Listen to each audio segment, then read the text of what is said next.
बहुत चालाक था, वहीं सरजू अपने नाम की तरह सीधा साधा था। दोनों भाई उसी गांव के बाजार में चिकन बिरयानी बेचते थे। जहां सरजू बहुत मेहनती था, वहीं लखपत कामचोर था। वो हमेशा इसी ख्वाब में जीता था कि एक दिन उसे कहीं से खजाना मिल जाएगा और उसकी जिंदगी बदल जाएगी। अजी आ गए आप। ओ सुधा, सुनती हो? भगवान की दया से आज भी सारी बिरयानी बिक गई। ये तो अच्छी बात है जी। जहाँ एक तरफ सरजू की बनाई सारी बिरयानी बिक जाती थी, वहीं दूसरी तरफ लखपत की बिरयानी रोज लौटकर उसके घर वापस आती थी। अजी आ गए तुम। आज कितने की कमाई हुई? सारी बिरयानी बिक गई ना? लाओ, दो आज की कमाई हमरे हाथ में। तभी लखपत जेब में से सारे सिक्के निकाल कर देता है। चंदा, वो आज बस इतने की ही बिरयानी बेच पाया मैं। बस ईमा का होगा का सारी जिंदगी तुम ये चिल्लड़ कमाते रहोगे। पता नहीं कैसा नकारा निकम्मा निठल्ला पति मिला है मुझे। दिन भर बिरयानी बेचता है तब भी बिरयानी नहीं बिकती। और एक वो सरजू है जिसकी सारी बिरयानी हाथों हाथ चट हो जाती। पर से तुम्हारे महान बाबूजी भी सारी जमीन जायदाद को उसी के नाम कर कर लुढ़क गए। तुम्हें तो ठेंगा भी ना ही दिए। तुम्हारे बस की कछु ना ही है। चंदा लखपत को बहुत धिक्कारती है, जिससे वो बौखला कर बोलता है। बस बहुत हो गया चंदा, अब तुम देखना मैं कैसे अपने बुद्धू भाई से सारी जमीन अपने नाम करवा लेता हूँ। लखपत और चंदा कागज बनवाकर सरजू से सब कुछ अपने नाम लिखवा लेते हैं, जिसके बाद वो दोनों मिलकर उन्हें बेघर कर देते हैं। चलो चलो देवर जी, अब ये घर हमरा है, इसीलिए उठाओ अपनी गठरी और पकड़ो दूजी डगरी। एक ही झटके में सरजू और सुधा के सर से छत भी छिन जाती है और वो अपनी मैली फटी गठरी के साथ दूसरी नगरी आ जाते हैं। सुनना भाई। सरजू उसे अपनी सारी समस्या बताता है। अरे भैया, तो तुम एकदम सही नगरी में आए हो। हमारे राजा जी बहुत ही दिलदार है। चलो मैं तुम्हें उनके यहाँ ले चलता हूँ। उनके दरबार में तुम्हें कोई ना कोई नौकरी तो जरूर मिल जाएगी। वह आदमी सरजू और सुधा को राजा के महल में ले आता है, जहाँ कई सिपाही सैनिक उनकी खिदमत में खड़े थे। प्रणाम राजा जी, हम बड़े दूर गांव से आए हैं, अब इस नगरी में अपनी जिंदगी बिताने के लिए। अगर मुझे यहाँ कुछ काम मिल जाता तो आपकी बड़ी दया होती। पर मैं तुम दोनों पति पत्नी को अपनी नगरी में पनाह क्यों दूंगा? हाँ, तुम दोनों आखिर मेरे किस काम आओगे? राजा जी, मैं अपनी पुरानी नगरी में बहुत बढ़िया बिरयानी बनाया करता था। आप चाहें तो मैं यहाँ भी वही कर सकता हूँ। ठीक है, हम तुम्हारी इस बात से सहमत हैं। हमारे पास जितनी भी मुर्गियाँ हैं, उनमें से काफी सारी मुर्गियाँ अंडे नहीं देती हैं, तो उनमें से कुछ मुर्गियाँ ले जाओ अपने साथ, और तुम्हारी जितनी भी आमदनी होगी उसमें से 25% तुम हमें लाके दोगे। समझ में आया? सरजू राजा की दी हुई शर्त मानकर उन सब मुर्गियों को अपने साथ ले जाता है और दोनों उस नगरी में एक झोपड़ी बनाकर रहने लगते हैं। अजी तुम मुर्गियाँ ले तो आए, मगर ये तो अंडे भी नहीं देती, इसका करेंगे क्या? सुधा, ये मुर्गियाँ बड़ी ही चर्बीली है। चिली चिकन गजब का बनेगा, इसीलिए तो मैं इस नगरी में आया था। अब मैं यहाँ पे चिली चिकन का ही व्यापार करूँगा।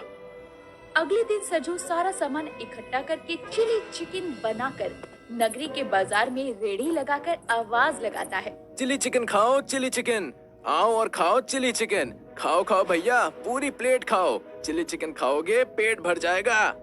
धीरे धीरे ग्राहकों की भीड़ उसके पास आनी शुरू हो जाती है। क्या बात है भैया, खुशबू तो बड़ी ही गजब की आ रही है। जरा एक प्लेट लगाना तो। हाँ जी, रुकिए, अभी देता हूँ मैं। सरजू के हाथों का चिली चिकन खाकर आदमी बड़ी तारीफ करता है। अरे वाह भैया, आप तो बड़ा ही गजब का चिली चिकन बनाते हो। इसके आगे तो बिरयानी और मसाला मुर्गा भी कुछ नहीं। धीरे धीरे चिली चिकन खाने वाले ग्राहक बढ़ने लगते हैं, जिससे सरजू लालची हो जाता है।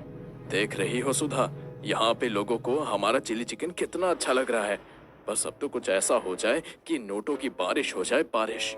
अजी चिंता ना करो, भगवान हमें और तरक्की देगा, वो भी उसी व्यापार से।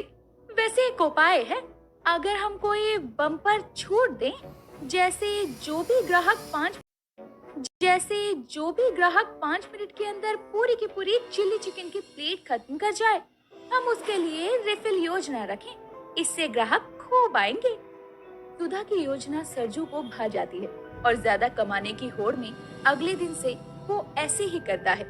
ये लो भैया, आज से ये प्लेट चिली चिकन जो भी पूरा खा जाएगा उसे पूरा खाना फ्री में मिलेगा, फ्री में। आदमी पलक झपकते ही पूरी की पूरी एक प्लेट चिकन चिली चट कर जाता है, जिससे कि सरजू को उसे दूसरी प्लेट भी देनी पड़ती है। और ऐसा उस दिन सरजू के साथ होता है, जिससे कि सरजू को उसे दूसरी प्लेट भी देनी पड़ती है। और ऐसा उस दिन सरजू के साथ हर ग्राहक करता है, जिससे सरजू चिंता में आ जाता है। किसी ने सही कहा है, मुफ्त का खाना कोई नहीं छोड़ता। मैंने सोचा था कि ये उपाय करने से दुगनी कमाई होगी, पर मेरे तो लाले पड़ गए। अब इसमें से 25% राजा को भी देना है और इसकी लागत भी तो आएगी इस पे। उसके बाद मुझे क्या ही बचेगा। ऐसा सोचकर लालची चिली चिकन वाला अगले दिन बरनी भरकर मिर्च डाल देता है। ये देखकर सुधा कहती है, अरे ये क्या कर रहे हो तुम? कितनी सारी मिर्च डाल दी तुमने। ऐसे तो कोई भी ग्राहक आधा प्लेट भी नहीं खा पाएगा। अरे तू चुप कर सुधा, यही तो मैं चाहता हूँ, ताकि ग्राहक एक प्लेट चिली चिकन भी ना खा पाए, वरना हमारा चिली चिकन का धंधा यही चौपट हो जाएगा और हम लोग इस नगरी से भी निकाले जाएंगे। इसके बाद सरजू अपनी चिली चिकन की दुकान लगाता है, पर ग्राहक फिर भी उसे बड़े चाव से खाते हैं। अरे क्या बात है भैया, आज तो बाकी दिनों से भी दमदार राबते की चिली चिकन बनाए हो। तुमने इसमें कश्मीरी लाल मिर्च का छोंका दिया है क्या? ये लोग इतना मिर्च वाला चिली चिकन इतने स्वाद से कैसे खा रहे हैं? मैं चेक कर देखता हूँ। जैसे ही सरजू अपना बनाया चिली चिकन चखता है, तो उसके कान से धुआं निकल आता है। अरे भैया, अरे इसमें तो मिर्च ही मिर्च है, तो ये लोग इसे इतनी स्वाद से कैसे खा रहे हैं?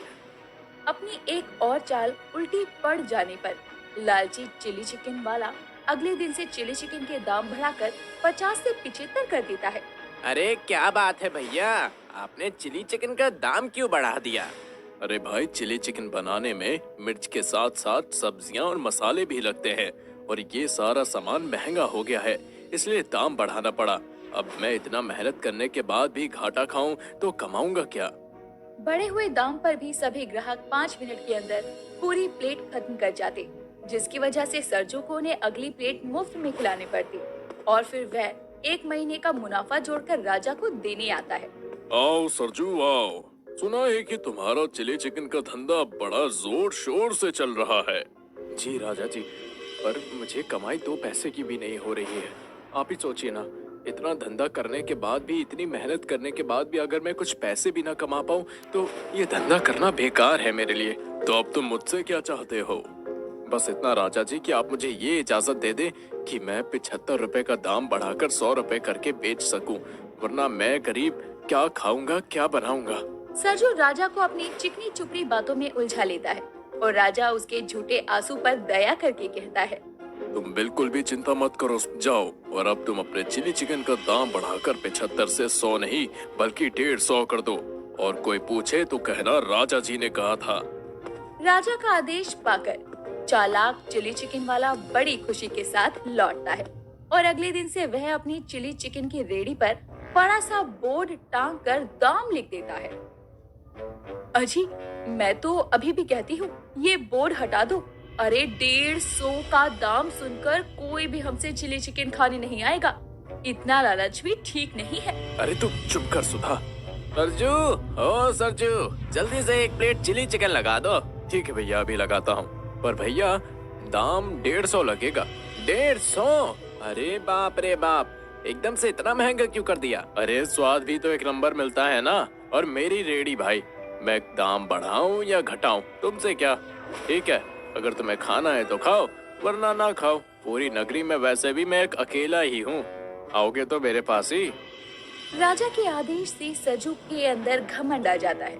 वहीं एकदम से चिली चिकन के बड़े दाम की वजह से कोई भी ग्राहक अब उससे चिली चिकन नहीं खाने आता। राजा के दरबार में अब सारे गांव वाले गुस्से में आते हैं और एक औरत कहती है, जय राम जी की राजा जी। अरे आप?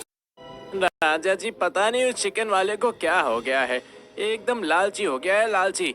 दाम उसने 150 रुपए कर दिए हैं और हमें घमंड भी दिखाता है। प्रजा की बातें सुनकर राजा सुधा और सरजू को महल में बुलाता है। देखा, तुम्हारा लालच आज हमें कहाँ ले आया था। मैंने तुम्हें बोला भी था कि बेईमानी और लालच से कुछ भी हासिल नहीं होता। देखो अब। क्या रे सरजू, मैंने तुझे गरीब समझकर चिली चिकन का दाम बढ़ाने के लिए कहा था, पर तू तो लालची निकला। अब मेरी बात सुन ले। जी राजा जी। राजा अब झूठे गुस्से का दिखावा करता है और उसके बाद में सरजू को ये हुक्म सुनाता है कि वो अब से नगरी के अंदर 150 रुपए में नहीं बल्कि 100 रुपए में चिली चिकन बेचेगा। ये सुनकर सरजू अंदर मन ही मन खुश होता है, क्योंकि वो तो पहले ही राजा से 75 की जगह 100 रुपए में चिली चिकन के दाम करवाना चाहता था। वहीं पूरी नगरी भी ये देखकर खुश होती है कि राजा जी की वजह से दाम 150 से वापस 100 रुपए हो गए हैं। लेकिन पूरी नगरी को इस बात की आशंका नहीं होती कि राजा ने ही ये दाम सरजू से बढ़वाए थे, जिसकी वजह से अब लालची चिकन वाला अपने लालच के साथ ही गांव के अंदर अपना ठेला लगाता है। तो वहीं पूरी नगरी में राजा की भी वाहवाही होती है।